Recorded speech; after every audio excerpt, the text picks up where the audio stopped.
Dengue প্রতিরোধে task force গঠন করে কাজ শুরু হয়েছে, এমনটি জানিয়েছেন স্থানীয় সরকার প্রতিমন্ত্রী মীর শাহে আলম। সকালে হাতিরঝিলে পরিচ্ছন্নতা কাজ পরিদর্শন এসে এই কথা বলেন। তিনি বলেন, প্রতিদিন এডিস মশার লার্ভা শনাক্ত করতে রেস্তোরাঁ, নির্মাণাধীন ভবন ও আবাসিক এলাকায় অভিযান চালানো হচ্ছে। প্রয়োজনে করা হচ্ছে জরিমানা ও সাজা। এ সময় গৃহায়ন ও গণপূর্ত প্রতিমন্ত্রী আহমদ সোহেল মঞ্জুর বলেন, হাতিরঝিল সহ ঢাকার সব লেকের পরিচ্ছন্নতা ও নিরাপত্তা নিশ্চিতে সবসময় মনিটরিং করা হচ্ছে। আরও বলেন, কয়েক বছরের মধ্যেই দৃষ্টিনন্দন করা হবে ঢাকার অভ্যন্তরীণ লেক ও খালগুলো।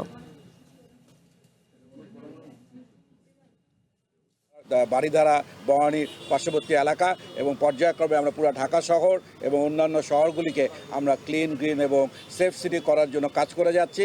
আন্ডার কনস্ট্রাকশন বাড়ি এবং সরকারি স্টাফ কোয়ার্টার এবং বিভিন্ন অ্যাপার্টমেন্টের বেসমেন্ট, ছাদে, ফুলের টপে আমরা 50% অধিক জায়গাগুলোতে আমরা এই লার্ভাগুলি উৎপত্তি স্থল পাচ্ছি, শনাক্ত করেছি।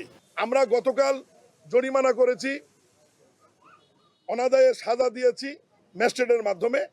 এগুলো আসলে প্রতীকী, জাস্ট মানুষকে সচেতন করার জন্য।